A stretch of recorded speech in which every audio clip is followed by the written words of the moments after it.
responders have decided to go inside, to stay inside, because it is the point of no return for the residents out here. Nobody's getting rescued right now in this stuff.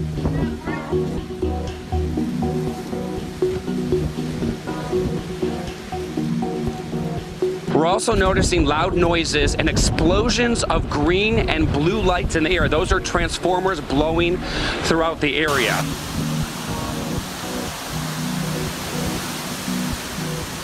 The storm surge will rush in and it could kill you. When it happens, the storm, the water just rushes in and rushes out.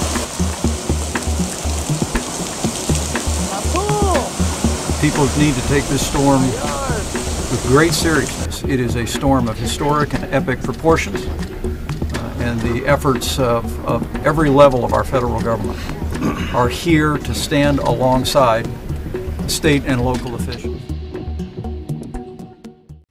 Hey, NBC News viewers, thanks for checking out our YouTube channel. Subscribe by clicking on that button down here and click on any of the videos over here to watch the latest interviews, show highlights, and digital exclusives.